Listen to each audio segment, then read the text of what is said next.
Israel का चुनावी अभियान आज रात शुरू होगा, लेकिन इससे पहले आखिरी विधायी कवायद है। नेसेट देश के इतिहास के सबसे उथल-पुथल भरे कार्यकालों में से एक को समाप्त कर रही है। 27 अक्टूबर को चुनाव होंगे और नेसेट कल भंग होगी।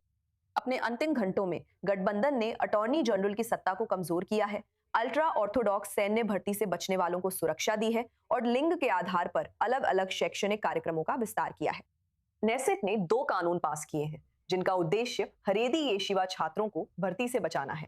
इनमें ड्राफ्ट से बचने वालों की गिरफ्तारी पर अस्थायी रोक और तोरा अध्ययन को आधारभूत मूल्य मानने वाला बुनियादी कानून शामिल है। गठबंधन ने मास्टर और डॉक्टरेट में स्वैच्छिक लिंग आधारित अलग कक्षाएं मंजूर की, जबकि विश्वविद्यालय नेताओं ने इससे भेदभाव संस्थागत होने की चेतावनी दी थी। स्थायी हरेदी छूट कानून पारित नहीं हुआ और उच्च न्यायालय ने ड्राफ्ट से बचने वालों की गिरफ्तारी पर लगी अस्थायी रोक को पहले ही निलंबित कर दिया है। ये केनेसेट की हलचलों की झलक मात्र है। इन्हें समझने के लिए हमारे साथ स्टूडियो में राजनीतिक विश्लेषक गिल हॉफमैन है। गिल, 24 न्यूज इंग्लिश स्टूडियो में साथ आने के लिए धन्यवाद। केनेसेट भंग होने से पहले भी कई घटनाएं हो रही हैं। भंग से पहले टेबल पर रखे बिलों में सबसे महत्वपूर्ण आपको कौन सा लगता है जिस पर ध्यान देना चाहिए? अटॉर्नी जनरल को भविष्य के लिए बहुत गंभीर तरीके से कमजोर कर दिया गया है।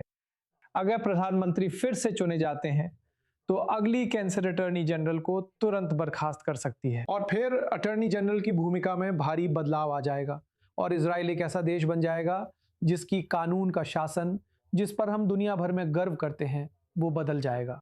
मान लीजिए हम इस पर गर्व से नहीं कह पाएंगे और हंगरी के ज्यादा करीब हो जाएंगे, और यही वो बदलाव है जिसे हम तुरंत महसूस करेंगे।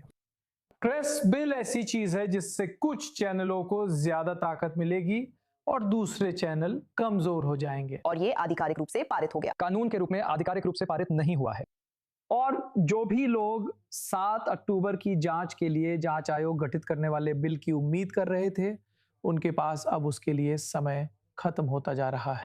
ऐसा लगता है कि वो बिल अब पारित नहीं हो पाएगा और उसे अगले 6 महीने तक इंतजार करना पड़ेगा, जब तक कि एक नई केनेस नहीं बन जाती जो ऐसी कोई चीज पारित कर सके। तो ये आखिरी कोशिश है। क्या ये नेतन्याहू के गुट की मदद कर रहा है या ये विपक्ष को उसका चुनावी संदेश दे रहा है? क्योंकि कल से चुनाव प्रचार सच में शुरू हो जाएगा। ये अच्छा सवाल है निकोल। इसका जवाब जानने में कुछ महीने लगेंगे और शायद उसका जवाब दोनों ही है। आप जानते हैं, अल्ट्रा ऑर्थोडॉक्स कम से कम दिखाना चाहते थे कि वे अपने मतदाताओं की मदद कर रहे हैं। आप जानते हैं, एक बिल पास हुआ जिसे सुप्रीम कोर्ट ने 24 घंटे में रोक दिया। इससे उनकी पाखंड दिखती है कि वे सिर्फ दिखावा कर रहे हैं।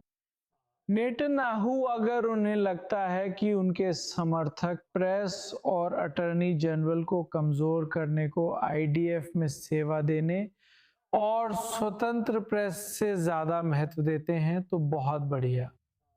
सर्वे उनके पक्ष में है। तो नए सर्वे क्या कहते हैं?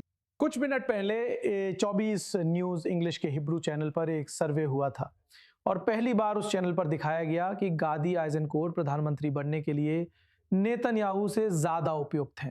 कुछ चैनल्स हैं जिनके सर्वे हफ्तों से यही कह रहे हैं। चैनल 13 के सर्वे में पहली बार ये पाया गया कि आइजनकोट बिना किसी अरब पार्टी के समर्थन के 120 में से 61 सीटों के साथ केनेसेट में बहुमत बना सकते हैं और यही उनका लक्ष्य शुरू से रहा है। हम खुद लिक्विड पार्टी के अंदर क्या देख रहे हैं? आज नेतन्याहू के पार्टी की सूची पर नियंत्रण बढ़ाने के लिए एक वोट होना था, जो आज नहीं हुआ। आने वाले दिनों या महीनों में पार्टी के भीतर क्या देखने को मिल सकता है? तो ये अब कुछ बार टल चुका है और आप जानते हैं, मैंने लिक्विड के भीतर कई चुनावों की रिपोर्टिंग की है। ये बहुत रंगीन होते हैं। सभी उम्मीदवार तेल अवीव के प्रदर्शनी मैदान में आते, हाथ मिलाते और बच्चों को चूमते हैं, जो चुनाव का सबसे मजेदार हिस्सा होता है। नेतन्याहू ने इसे और रोचक बना दिया क्योंकि वो अमेरिका से अमेरिकी नजरिए के साथ आए थे। उन्होंने एक एयर कंडीशन कैरावैन किराए पर लिया था और हर 20 मिनट में सच में नहाते और कपड़े बदलते थे।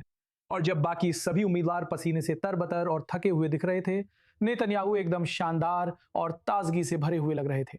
लेकिन अब वो अंदाज नेतन्याहू को सूट नहीं करता। वो अपनी सूची पर खुद नियंत्रण रखना, दुश्मनों को सजा और दोस्तों को बढ़ावा देना चाहेंगे। ये प्रक्रिया जितनी लंबी चले उतना ही अच्छा। संभावना है कि बस कोई ऐसी समिति बनेगी जिसकी अध्यक्षता वही करेंगे और वो खुद ही सूची का चयन करेंगे। जब तक आपके पास ऐसे कैनेसेट सदस्य और मंत्री ना हो जो उनका विरोध कर सकें, जो लिक्विड में बहुत कम होते हैं। तो ये सब चुनावों के लिए मंच तैयार कर रहा है। गिल, जब कल कैनेसेट भंग हो जाएगी तो 27 अक्टूबर तक आगे क्या होगा? आप किसी मॉल में बिना किसी उम्मीदवार को देखे नहीं जा पाएंगे। आप जानते हैं ये अमेरिका जैसा नहीं है जहां सिर्फ 2 पार्टियां और ज्यादा उम्मीदवार नहीं होते। यहाँ हमारे पास 30 पार्टियां होंगी। हमें अभी तक पता नहीं कि यूलियाद या डैनियल एलिचिका जैसे पूर्व मंत्रियों के साथ कोई दूसरी लिकुड जैसी पार्टी चुनाव लड़ेगी या नहीं, जिससे चुनाव और दिलचस्प हो सकते हैं। हमें नहीं पता क्या कोई ऐसी पार्टी बनेगी जिसका मकसद पुराने नेताओं को बाहर करना हो और जिसमें मौजूदा कनेसेस का कोई भी सदस्य उम्मीदवार ना हो। ये चुनाव अभियान लंबा होगा। 7 सितंबर वो दिन है जब आपको अपने उम्मीदवारों के नाम जमा करने हैं। वो अभी काफी दूर है।